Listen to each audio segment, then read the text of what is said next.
Başkanım. Ali abiciğim ne yapıyorsun? İyiyim Yüksel Başkanım. Sen ne yapıyorsun abi?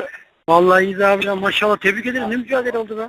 Ya oldu abi de. Gör, boş Tebrik ederim. kuleler atamıyoruz ya. Ya bir de penaltı mı almış galiba? Penaltılar vermedi onunla. Boş kale ya. Ya buranın kaçırdığı bir gol var abi. Böyle bir şey aynı için dokunacak kale boş ya.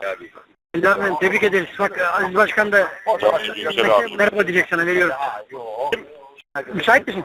Kim var dedin abi, ben müsait. Müsait misin? Aziz abi yanımda, o da merhaba diyecek. Ver. Alo, Efendim abi. Sayın Başkanım, teşekkür ediyoruz. Eline Abi boş kaleler atamadım abi. Öyle bir şey. Evet, ben seyrettim. Ya maç 90 kaçıncı dakikası abi. Burhan Efendi ayağının içine dokunacak kale boş. Dokunamadı, doğru. Neyse olsun, böyle de bizim için çok iyi oldu. Tamam Her abi. şey için teşekkür ediyorum, konuşuyoruz, tamam mı? Sağ ol abi, sağ ol. Oldu, görüşmek saygılar. Sağ ol. Sağ ol.